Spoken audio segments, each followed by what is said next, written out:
best. Now here's the best. Stay tuned sports podcast. And hello there, all you Stay Tuners. Welcome back to another episode of Stay Tuned Sports. It's your good friend Jimbo here with a very special guest. It's been a couple years since we have gotten here. It has The not been a OG couple esteemed. years. It has It not been a feels couple. like it. It has not been a couple years. It's been maybe a few months. Oh, I It's don't been know. a while. It's been a while since I've been a regular I've been on the show in the last Yeah, that's year, true. Yeah. but Yeah, you do since your- I your- was your a since I was a 1 year. co-credited part of the show, it's been a while. Yeah. So how you been, buddy? All right, not too bad. Still alive, which is always a good thing. You know, with COVID going on, me and you are still kicking. Yeah, no, still doing well, which is surprising considering all the health problems I have. I should Yeah. have been dead from the jump, but I'm not yet. So, fingers crossed. We'll see how that goes. How you been? Pretty good. Pretty exciting times. For me, I talked to you a little bit. I'm looking for a house, so that way I get a little bit more better lighting for this video stuff. Yes, Yeah, we are actually for the listeners. We are actually doing not live, but a video of our episode, which will be on our YouTube channel. And real quick, not to cut you off, King, before we get any further, head over to YouTube so you could subscribe and watch us, as well as our Facebook page and our Twitter page, which is ST Sports Podcast. Now, here's the thing. If you're going to that YouTube, not only do you hit subscribe, make sure you punch that bell button right in the face, as they like to do. Smash that like button, hit the bell, be notified.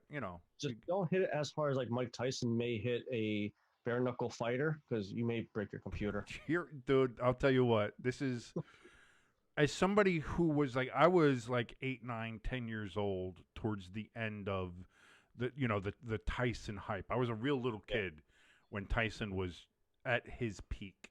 So I don't remember a lot, but I do. I do remember as a kid waking up that I think it was Sunday morning after the Tokyo fight. I remember going with my father in his car. We were going.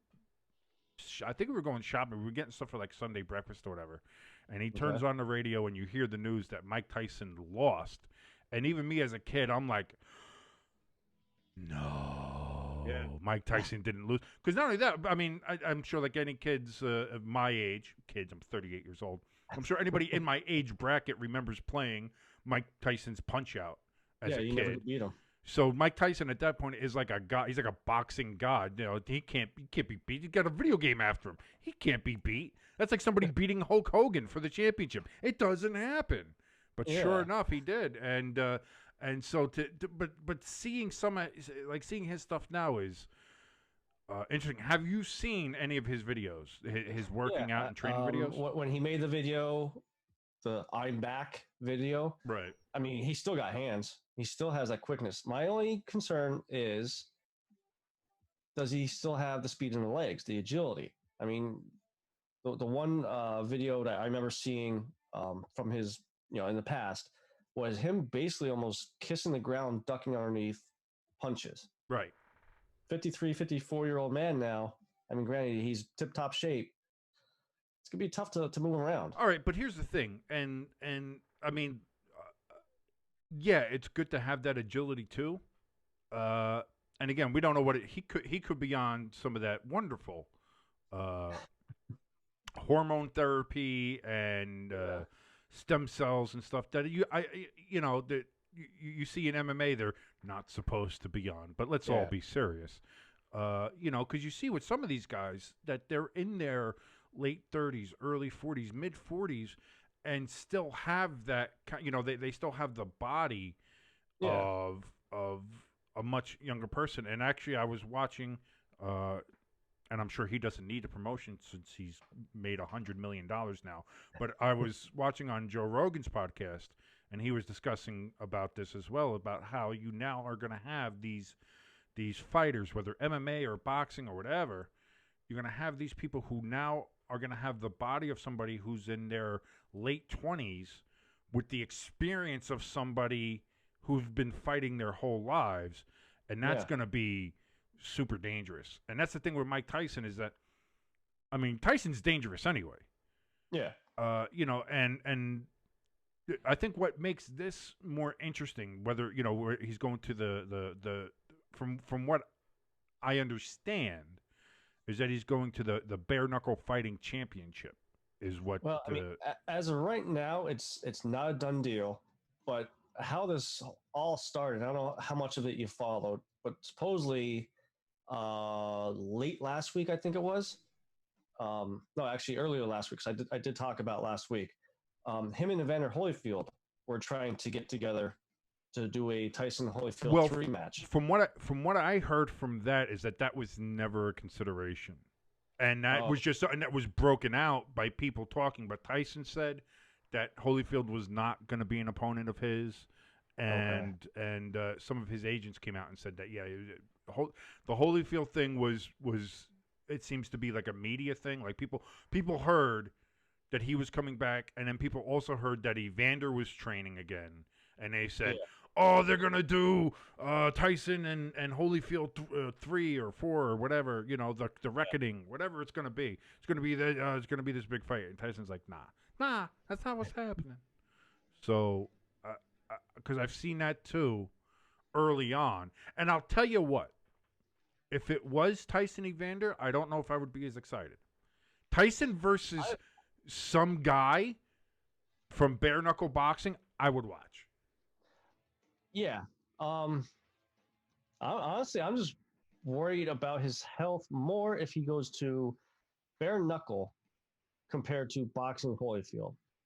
And reasoning being is Holyfield is same age or right around there, same age. Right. So it's, you know, it's like the two grumpy old men at the supermarket fighting over a watermelon. Compared to... No, I disagree with you on that. Yeah? Dude, to, I was going to say, did you see Tyson? But Holyfield is in shape as well. There's a difference between in shape and being a murderer. And I'm not saying that like saying Tyson murdered somebody. What I'm saying is Tyson looks like, right now, he could step into a boxing ring with somebody and hurt them. Yeah. But you're like, oh, he's not as quick. He's not. You don't have to be quick. If you knock somebody's teeth into the back of their skull, you ain't got to be quick. Yeah. And Tyson the only other thing, too, with bare knuckle is you can't punch full force. You know, I've seen that with a couple of fighters where they think they could go in there, punch full force, and I believe, because it's been a while since we had one because of the whole COVID thing, but I believe they do 5 2-minute rounds, and by the third round, both their hands are shattered. They can't go. Oh yeah. But again, tell that to Mike Tyson. No. Will Tyson know? Listen, it's like, oh, they have the 3 2-minute rounds or whatever it is. What makes you think it's getting out of the first 15 seconds of the first round? Yeah, looking at that video of Mike Tyson, he's going to hurt somebody. And I think that's why everybody would go ahead and buy that pay-per-view, which is why them offering him $20 million, allegedly, that's apparently the offer that's on the table. They're still negotiating it or whatever. But if you're this company, if you're Bare Knuckle Fighting Championships, I don't care if, you go out to the bank, you get yourself some loans, you start talking to the mob to see if they'll give you loans, you start borrowing money from your grandmother if you have to, but you give this man $20 million because you're going to make 2, 3 times as much as that on a pay-per-view that has Mike Tyson in it fighting somebody, doesn't matter who, with bare knuckles. Somebody's going to, like, everybody my age or a little bit older, everybody in our age bracket is going to do this because, holy S, it's Mike Tyson. Yeah. And then everybody else who's younger, who's only ever heard of Mike Tyson, is going to be like, okay, I want to see why my older brother, I want to see why my father, I want to see why my uncles always talked so much about Mike Tyson. Let's go ahead and see this. It's going to be a must-see pay-per-view if it happens. Without doubt. And, you kind of made a statement before about the president of BKFC. You go get a loan, talk to the mob. I'm telling you, anybody. I think he's part of the mob because here's the thing is, I've bought every pay-per-view so far, I think minus one, because I was camping or something like that. Every one, it was only $30. Okay.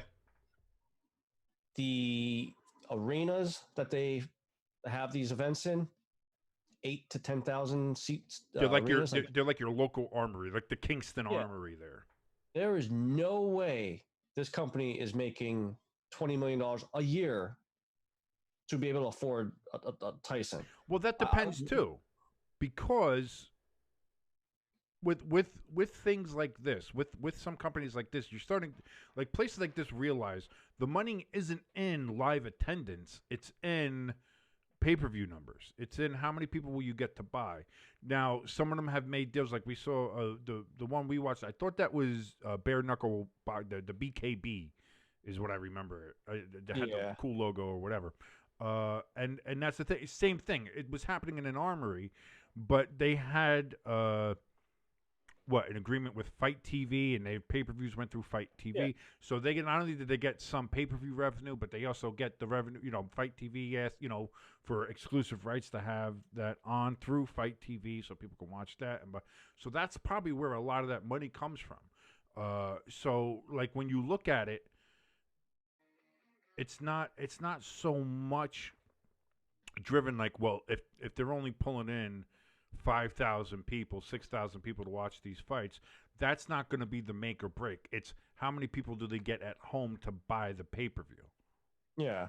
I mean, to go on top of what you said about pay-per-view buys, last year there was only 1 month, I believe it was June or July, that they topped UFC with pay-per-view buys only once. Right. So, if again, going back to the $20 million contract, even though supposedly they're going back to Tyson to offer more with more incentives to have him come, they're going to have to do more pay-per-view buys than a UFC event. And that's, and here's the thing, and this is the gamble. This is the gambit that I don't know who is the president of the Bare Knuckle Fighting Championships. Dave Feldman. Okay. Feldman or Fieldman. I always call him Feldman. So he's going to be taking, like, this is one of those high risk, high reward situations. Yeah. He's like, okay, listen, I can get the money. I can get this money. We can pull it together. We can get some loans. We can do this. We can do that. Whatever. We're going to get that. What we need to do now is get Tyson to do it, because this is the thing. This is the gamble, and this is what I think will work. Is if you get Tyson, it's guaranteed. I'll almost guarantee it. That, and especially now in a world where COVID is around and there's really not a lot of sports going on right now. Yeah. Some are starting to slowly come back and talk about it, but there's really not a lot to watch. Yeah. If you throw this up on pay-per-view and say, hey, bare knuckle boxing, it's a little something, a little fun. Oh, yeah, we only have the most dangerous man to ever step into a ring, ready to kill somebody with his bare hands. Who's not watching that? Who isn't watching that? They're going to they will get more buys than any UFC event if Tyson is on the card. If they get Tyson, and this is the other part, and this is where where I think it's kind of a can't miss. If you have Tyson on the card, it doesn't matter who he's fighting. You don't have to get a name. They might. Maybe you get one of your best bare knuckle boxers in there with them. Maybe you get somebody who's fodder, a jobber, if you will, to use wrestling parlance. Maybe you get another boxer to come in and try to do something with it. Either way, it doesn't matter. You could put him in there with a baby. It doesn't matter. People are going to tune in to watch Mike Tyson murder somebody's face. And, to help your thinking there, the one main name that keeps on getting floated around, and I know you're not into UFC, so you don't really know the fighters too well, but Wanderlei Silva, and I messaged you about this. Wasn't he the one was that the one that shattered his leg a couple of years ago? No, that's Anderson Silva. Okay. I don't know these names. I could have went somewhere real bad there, but I'm not going to. Silva, they're all the same. They are. Listen, all I heard was blah, blah, blah, Silva. And I'm like, was that the guy who, oh, no, that's another Silva. Well, okay, that's fine, but I'm not in the UFC. I don't really know. All I remember is watching that live, and we were watching it at your place. and none of you saw it. My girlfriend at the time, I think it was your sister, our buddy Tom. We had everybody there, and you all were talking about something. I watched it. I freaked. I was just like, oh my God. And you all looked at me like I'm crazy. Like, what happened? What happened? Oh, did we miss the end of the fight? Did he hit him? And I'm like, no, that's not what happened. And then they did the replay, and you see a leg just hug somebody else's leg like it's not supposed to. Oh God, that was so gross. Oh, still thinking about his bit. The meme that they're floating around Wanderlei Silva is a brawler. He could choke you out. You know, if he's in UFC, he could choke you out. He could do all that stuff. But he rather stand there and just throw. Right. So, which is what you're going to look for in a fight like this. Yeah, and he's not going to cost $20 million. You know, maybe $2 million, $3 million, something like that. If they do sign him, yeah, I agree with you. It's not getting past 15 seconds. No. One of them, I mean, most likely Tyson's going to win it, but one of them is going to sleep. Well, this is the thing. This is with this fight going forward from this fight. I think you're going to need to book people that would have the ability to beat Mike Tyson if he still wants to continue in this way. Yeah. But for this fight, I don't think it matters. People aren't like normally you'd say you want to see a fight where, oh, the outcome could be that Mike Tyson loses. You want somebody that, oh, they could stuff. That's not what this is. This event, if it goes down, is going to be old school Carney land. Yeah. This is going to be come and see the magnificent Iron Mike Tyson kill somebody. For $59.99, you can watch one grown man kill another grown man in a completely legal fashion. Yeah. And that's what this would be. And people would want to tune into that. I, a poor man with no money, would buy the hell out of that pay-per-view. As I think anybody else would. It's going to be, you know, obviously people are going to illegally stream it. Oh, yeah. But even with that, even at the advent of illegal streaming nowadays, they'll make at least, like if you're paying Mike Tyson that $20 million on buys alone, probably you're looking at somewhere between $60 to $80 million maybe in pay-per-view, and it could be more. And that's the other thing too, is with Fight TV, you could buy the pay-per-view for the next 7 days. Like, it's not like UFC, okay, pay-per-view's over. Okay, you got to get Fight Pass now. Well here's the other thing. Will it be through Fight? Most likely. BKFC has a deal with Fight TV, Fight.tv, whatever. Okay, because this also seems like something that would be big too. And not only that, but international as well. Like, this is something that people from England, from Saudi Arabia, from China, from Russia, from Brazil, like, this is a worldwide thing. This is this is Iron Mike Tyson. Yeah. And you hate to, you always hate to overblow something, but, this is Mike flipping Tyson going into a ring fighting somebody. Now, what happens, not to kind of change the subject, what happens if the worst happens and he gets knocked out? Then you watch it again, and then it becomes like, oh man, I guess he still was. He thought he was, and he was looking good, and that's the whole thing, is that you buy it, and if that happens, that'll be a shock. Will it be a Buster Douglas shock? I don't think so, but it'll still be a shock, I think. Seeing how Mike Tyson is, the fact that he's what, 52, 53?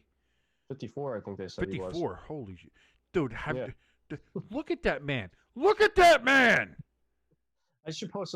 Grant, I'm 38. I should post a picture of me next to him, and I just wish I could. That's the thing. Like that. It's like I'm a 38-year-old man. Like a quarter of what he looks like. I wish I could have that physique. Well, listen. I was going to the gym. I was starting to get good, and then all of a sudden, this Rona happened. Closed all the gyms down. Can't even go.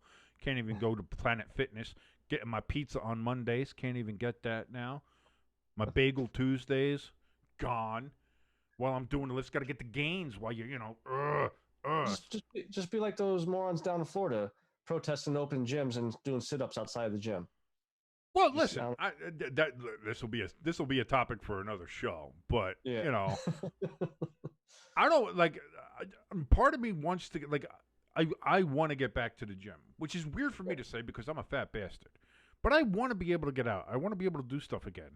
Yeah. And it seems like people don't want that. And I don't know why. It's hard. I get it. I understand people are scared, but at the same time, we got to be able to move and get out.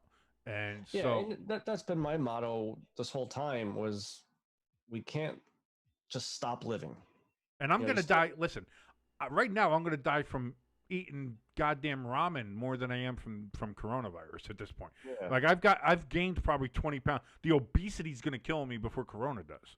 So Yeah. I need to be able to get out and do stuff. People want to go to work. You know, people like it's a bad situation. And listen, if you're listening to this, you probably know how bad of a situation it is because you're living. We're all in it. We're all living through it. It sucks. So, you know, my whole point this whole time has been use common sense. Wear a mask. Wash your damn hands, you filthy bastards. Yeah. Everybody out there is so dirty. I already realized how dumb people were. Like, you see people driving their cars, alone in their cars, with their mask on. Mask, yep. Yeah. This is why we can't have nice things. Yeah. Because people are literally too stupid to know how to just do stuff with common sense. Stupid. But if you wear a mask, if you're going out, wear a mask. Stay away from people. Wash your goddamn hands. You know, don't be sneezing and coughing on people. Let me ask you this then. You know, since we're on kind of the topic of as long as we use our common sense and stuff like that. Do you think fans? I know NFL is talking about having fans in the stadiums this year. Do you think it's too soon for that stuff? No, because the NFL's already in September. We're looking at September for when the NFL comes back. By that time, everything should be open. Oh, should, and whether it is or not, whether the governments want them or not, I don't know. But it should be open, and you should start having fans there. At some point, listen, if you're going to get sick, you're going to get sick. Unless you plan on being John Travolta, being a boy in a bubble for the rest of your damn life, you know, you got to be able to go out and be social and be there. And, you know, if you're someone like me, if you still, like, let's say in September, if you're still uncomfortable and want to wear a mask, go nuts. I have no problem. I'm not like one of these idiots that are making fun of people for wearing masks. No, wear a mask. Absolutely. If that helps with your anxiety about being out and around people, wear a mask. If you just don't want to go to the event, if you're like, I think personally it's still too soon to go be around all these people, then simply don't go. That's the point, you know, is you should be able to have that choice of, I'm not comfortable with it, so I'm going to continue to take steps that make me feel safe. But doing that for everybody, telling everybody, you don't get to go out. You don't get to go to work. You don't get to go shopping. You don't get to do anything because we think it's going to make everybody else safer. At this point, with a virus like this isn't a Black Death. This isn't Ebola. This isn't anything like that. It is bad. Yeah. It for people like me who have an underlying condition, and this is the thing. I'm one of those people that would be like, I don't know. I might feel a little uncomfortable in a group of people, and that's fine. I will avoid that situation. I will wear a mask. I will make sure that I feel safe for me to go out there. And that's my point. But that's my choice to make. Yeah. To take that away from somebody else who is perfectly healthy. That's the thing. I'm overweight. I have diabetes. Like I have health problems that make me susceptible to this virus. So I need to take the precautions that I have to take in order to make sure that I am safe and I'm protected in my own mind. I have to do those things. I'm not going to leave it up to a government official or to my neighbor or somebody else to do that for me. I've seen these people. They're gross. I'm not leaving them to come up with ways to make me safe by therefore like locking everybody in their house. That's not how we do things. And the fact that it's gone on this long is bad enough. So, you know, you said by September, NFL, you know, everything should be open up. What about NHL playoffs? I mean, they're talking about they still have to get the start date voted on. I guess they only voted on the playoff, how they're going to set it up and stuff like that. Well, fans will be in attendance. Well, this is all kind of fluid right now because what we're looking at is as we're talking right now. I believe Gary Bettman was having a press conference. Oh, so I did the perfect timing. Discussing it. I know it's pretty good. So because what's been rumored around, what's been going on is The Devils aren't in the playoffs. no, we're not. So, oh, dude, we're terrible. We are terrible. We're a terrible hockey team. You can't make a playoff that they made up to make. Yeah, I know. Yeah, we're that far down that they're going to have a 2014 playoff and we still didn't make it. So, so let me see here. Because I'm trying to find the latest news on it. Okay. So, like, as of right now, what I saw in the article a couple days ago, like King said, was it's 2014. Top 4 teams of each division, was it? Okay, so here we go. Here's what we got. Okay. NHL Commissioner Gary Bettman announced that the resumption of the season, as expected, a 2014 playoff will take place. Formal training camps open July 1st or thereabouts. Clubs will report to their respective hub. No decision has been made yet as to what 2 cities will be those hubs. How this is going to break down is that there is going to be the top 4 teams in each conference are going to be separated from the rest of the teams that make it. Yeah. So from what I understand, let me see. Let me see if I can find it. The 5 seed all the way to 12, a play-in series. Right, it's going to be basically a qualifying round. It's going to be a best of 5. Yeah. For those teams. So like in the Eastern Conference, it'll be the Penguins versus the Canadiens, the Hurricanes versus the Rangers, the Islanders versus the Panthers, and the Maple Leafs versus the Blue Jackets. That'll be best of 5, first to 3, however you want to put it. Those will be that. Now, from what I also understand, and I'm looking just to see confirmation on see if I can find any further information. Right now, I'm just on Twitter, so Twitter is always full of stuff. Yeah, you gotta watch. Right. So here's what I want to do. Okay, and they're going to do a round robin. So like where everybody else is playing those qualifying games, the first 4 seeds are going to play a round robin 4 seeding. Oh, so wow, okay. They're going to have each one of those teams. They're going to play each of the other teams, and then however those go standings, you'll have 1, 2, 3, and 4 seed, and then they'll play according to the seed. The lowest remaining seed from the playoffs will play the 1 seed. The second lowest will play the 2nd seed, and then the highest remaining seed will play the third. So on and so forth. How that goes. So that's what we're looking at. And it's going to take place between these 2 hubs. They don't know where they're going to be yet. I would imagine one would be in the east, one would be in the west, whether that's going to be Florida or somewhere else. I believe Vegas has been the most floated one as far as the western hub. But again, that's not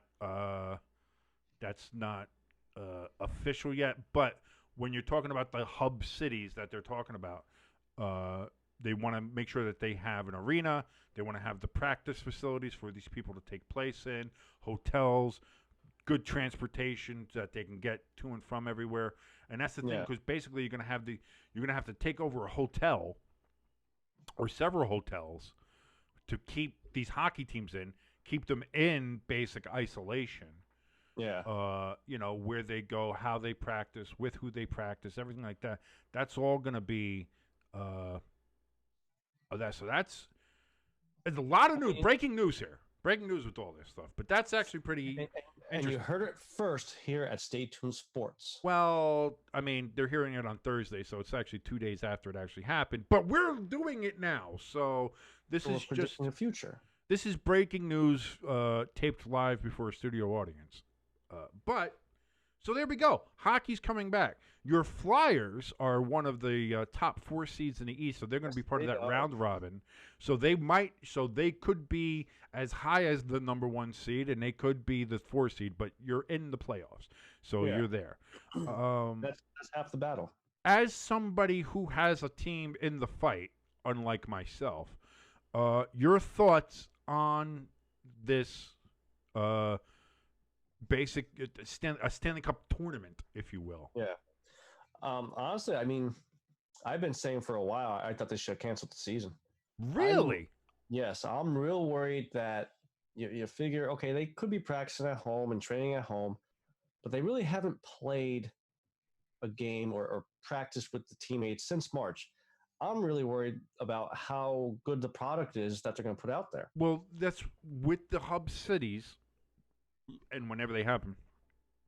That's the thing. July 1st is gonna be that date where they basically have a start of training camp. They're gonna basically bring everybody in and be like, okay, to get back into into shape and get the chemistry going back together again. I mean, you about the Flyers. Think about how well the Flyers were playing at the end there. Okay, but what I'm saying is, how long do you think it takes for that to happen? To get to get back into playing shape. You figure what normal training camp for hockey is a month or 2, right? So if you do a couple weeks of a season, and a lot of these players, if you've been watching their Twitters and Instagrams and such, have been staying in shape. They've been staying in playing shape. They've been working out at home. They've been posting how they're working out at home. PK Subban, who unfortunately is not going to be a part of this, is just ripped and jacked to all hell. You know what I mean? Like I imagine there's a lot of players that are doing the same thing. I don't think a lot of the NHL players, when this whole thing happened, just went home and said, "Oh, all right," and started stuffing little Debbie down their throat. I understand that, but I just think playing in an actual game is totally different than in your backyard type situation. Well, I think also. So here's what's gonna. So this is what I'm thinking too, is that you're going to have the training camp, and then basically that whole round robin thing with the top 4 seeds and the play-in series with the other teams is basically going to be that kind of get back up to speed time. Like we can actually play against other people again, and we can get back into shape so that when what would be a regular playoffs start with having 8 teams in each conference, by the time that starts, you're going to have teams ready to go. Yeah. And I'm surprised because you're actually like the first Flyer fans I've heard say they'd rather not, because leading up until the COVID, this was turning out to be a pretty special season for the Flyers. Yeah, that's what sucks so bad was finally, after me being a Flyers fan for 6-7 years now, I always have to dealing with you. Oh, how many cups you got? How many cups you got? When's the last time you won a cup? Had a chance and fucking COVID comes in. So then my question you would be, as you just said, you'd rather have seen them cancel it. Would you not have wanted, like, this is giving you as a fan and as the Flyers as a team, as an organization, and all the other teams that are going to be in this, it gives them a chance to still chase that Stanley Cup dream, have a Stanley Cup champion for the 2019-2020 season. Do you not want that? Like, as a fan, would you not want that? No, I mean, as a fan, obviously, I would want any chance to win a cup, whether, Or would you be afraid of people saying like, "Oh, this is asterisk. It's not a real Stanley Cup. You don't really, this was BS. This is whoever wins this cup doesn't. It's not really a championship." I think already, no matter what, people are going to say that. You always have one of the players, Duchesne, I think his name was. Okay. Said he was hoping for a more traditional playoff setup format for this, and be going for the Stanley Cup, not the COVID Cup. Yeah, but so even if I may interject, and this is going to be my own personal thought about it, is we've seen 2 Stanley Cups, or I've seen 2 Stanley Cups in my lifetime that you could possibly put an asterisk on. And that's 2013 with the Chicago Blackhawks, and 1995 with my New Jersey Devils, our first Stanley Cup. Okay. And there's plenty of Ranger fans that still try to give the Devils a bunch of shit for it. For saying, like, oh, it's not a real, you got half a cup because you haven't played half a season. Which is funny because I haven't really seen anybody give the Blackhawks the same amount of crap for them winning in 2013 during the lockout-shortened season, which was the same length, by the way, 48 games. So now you're going to take something that where you would normally have, the 8 teams per conference, 16 teams overall. Now you're going to have one that has more teams. Some people may see that as cheap. I see that as even more difficult because now, let's say you're not one of the top 4. Yeah. And let's say you're one of those teams that have to play the play-in series, the best of 5 play-in series. So you play that. And then once you play that, then you go, and let's say you make a run, and you go all the way through. So now you've won the Stanley Cup. Going through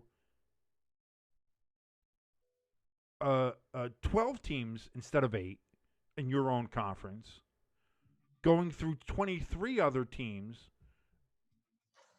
Yeah, but considering the league, you're still, like, to me, and not only that, it's not like they're just putting people together. And I understand why they have to do this as well, because not all the teams yet had played an even amount of games. Like, there's teams that played more games than some of the other teams. Yeah. And you still had teams that are on that bubble, that are like, they're 2 points out. There's 4 points out. Lower teams in. Well, no, you have to have them in because they're on the bubble. Because here's the thing: if you're allowed to finish out the season, they might have made it. Bubble, you should have played better before the bubble. No, because here's the thing: but they still didn't play your amount of games, and especially some teams, they have that late surge at the end of the season. They could have then overtaken. If played the 82-game season, they would have been there. Now, we can't finish the 82-game season. That's not going to happen. Yeah. So how do you make this fair for those teams that are, 6, 7, 8, 9, 10? Let's take, you take that, the 3 teams in, 3 teams out, and let's say that they're really close. Okay. They're 2 points out. They're 4 points out, 6 points out or something. Well, you're still in striking distance, and you have 15 more games to make that up. And let's say you're on that you're on that surge and you're gonna do it. And next thing you know, everything's shut down. You can't play. Yeah. Now they're gonna start a playoff. They're gonna have a playoff for the Stanley Cup. Yeah, but we're gonna take the standings as they were. So even though you were playing really well, your whole team gelled, you were winning, and probably if you look at how things were going, you might have made it. You're not going to make it. Meanwhile, the team that is 6 or 7 who was falling, they might have been 2 or 3. If you have a team that's like 6 or 7, but they're on a losing streak, they're all of a sudden falling apart. They get to be in, and I don't. That doesn't seem fair. And so I understand adding the extra 4 teams. You add those spots, and you do this play-in. It's almost like a quick end of the season. Okay, let's see who belongs into the main playoffs. So you get those. You once you get the qualifying rounds done, that best of 5 qualifying round, there you go. Then you got your 1, 8, 2, 7, 3, 6, 4, 5 matchups. You reseed them as you will, whatever. Then you have your traditional playoffs of your 8 teams per conference, and then start there. If that's how you want to look at it, fine. Because at the end of the day, you can still look at this and say, the play-in rounds are basically the end of the season challenge. Let's see how you do. If you beat this particular team you're matched up with in a best of 5 series, then you're good enough to be into these playoffs, and then we go from there. Like, is it perfect? Is it going to be perfect? No, but no system was going to be perfect in this situation. But I still think it's important to have it done, to crown yourself a Stanley Cup champion, to have a champion, to give these guys who have worked all season, worked hard, even if it is the goddamn fucking Flyers, give them a chance. Give these guys a chance who have been working so hard all season. Because that's it. The Flyers started out the season like ass. The Flyers were Devils levels of bad. And then as the season went on, they got better. All-Star break came. They took off. They were great.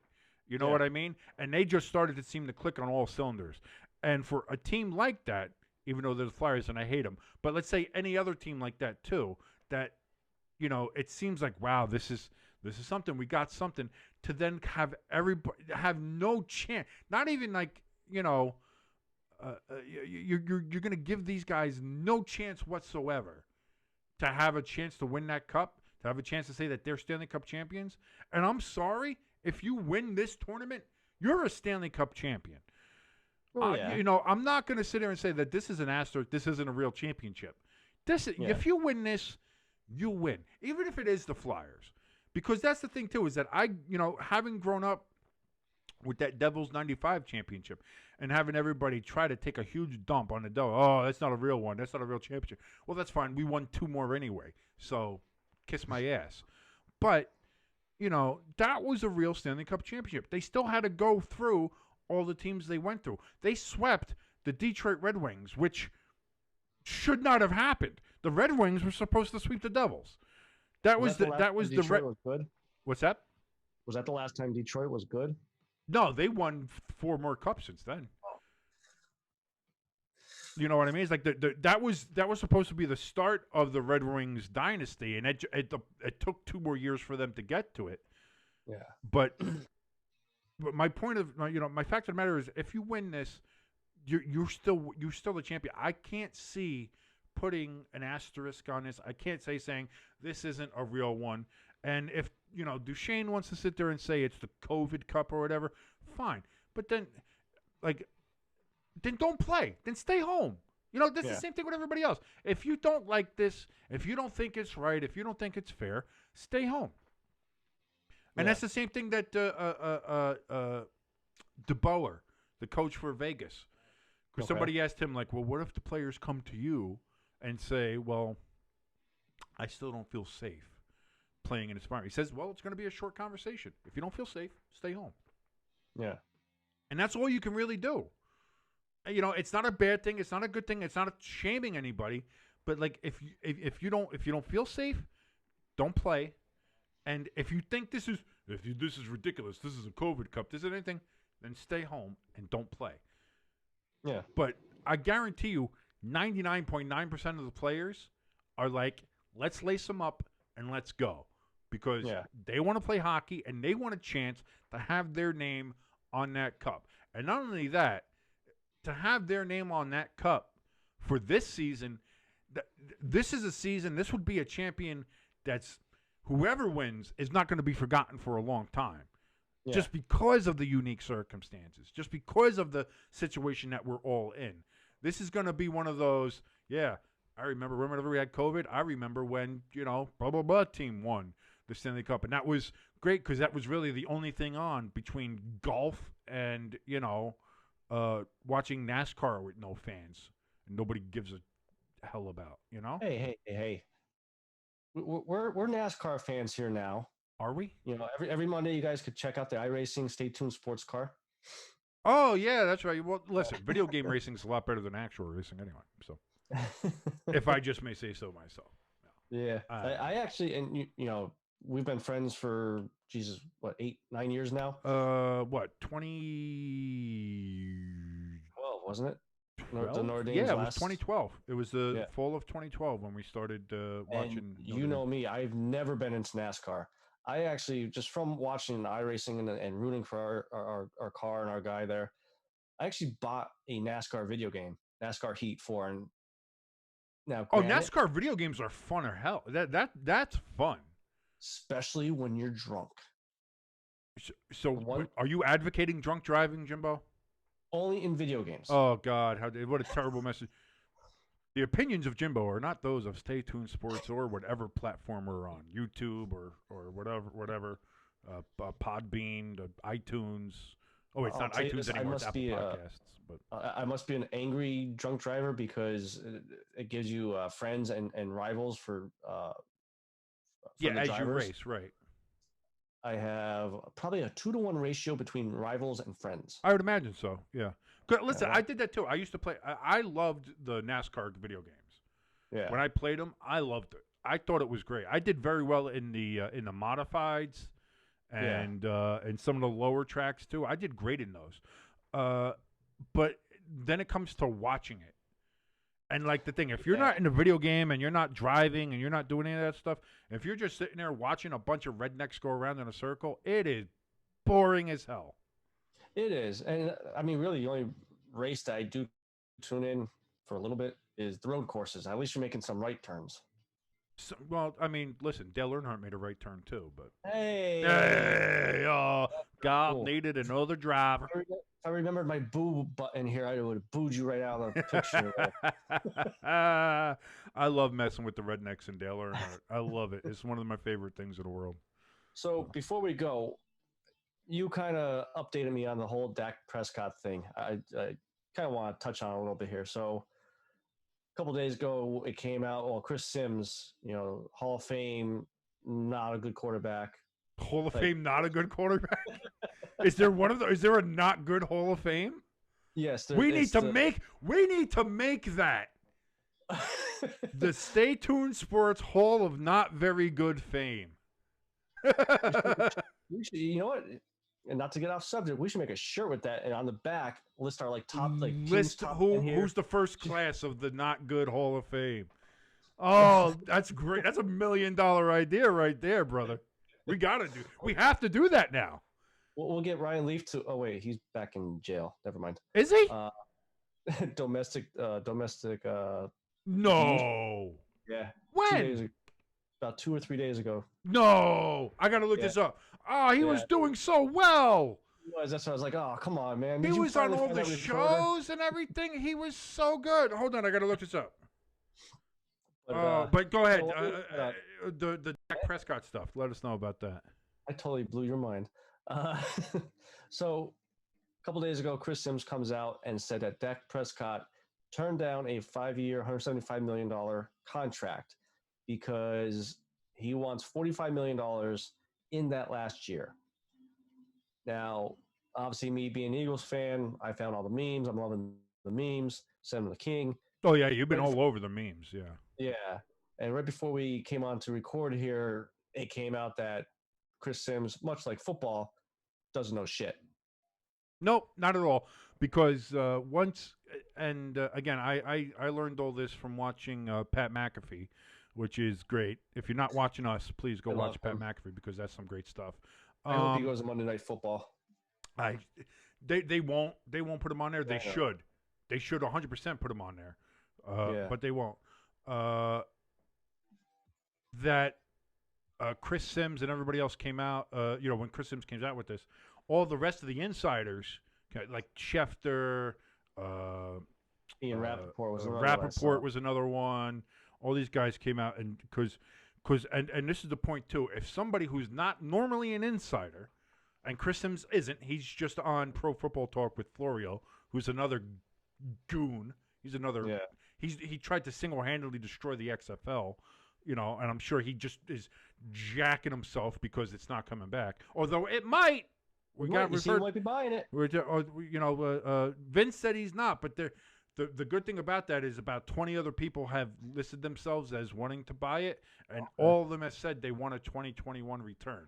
So there is still hope for the XFL to come back. But be that as it may, you have all these other insiders go with what Chris Sims is saying. So now they hit their sources inside because they're like, listen, if somebody else is trying to say something, I heard nothing from my guy who knows Jerry Jones personally. I've heard nothing from my guys in the Cowboy organization. I've heard nothing from anybody who knows Dak, Jerry, the Cowboys. I've heard nothing. So they go and talk to their guys. And then when their guys tell them, not a thing. And that's the thing. You had every other insider, NFL insider, who knows the Cowboys, knows Jerry Jones. They came out and said, I don't know what Chris Sims is talking about, but from every single person I have talked to in the organization that knows Dak, that knows his agent, that knows Jerry, that knows everybody, that offer was never made. That was not something that was even discussed. That was anything. We don't know where Chris Sims has got this information, but it's clear that it is a false report, a false statement. It's not. So Chris Sims, again, just looks like a huge stooge, Nothing like his father. His father, great guy, wonderful man, led the Giants to Super Bowls. Good, liked him as an announcer. Some people didn't. That's fine. But his son, who I actually played against when I played high school football, when he played, I believe, for the Raritan Rockets, I was playing for, was it Raritan? Wait, did he play for Raritan or was it Neptune? I can't remember. It might have been Neptune. But when they played a scrimmage against us at Bayonne High School once, and I wanted to murder him, and I never got a chance to. So it's good to see his bougie ass kind of get served to him by everybody else for thinking who he is. And also, screw Mike Florio for employing him. So, but that brought me joy. So to clarify, he sucked at football. He sucks as a reporter, on-field reporter, and all his insiders suck. Yes. Yeah. He's doing good.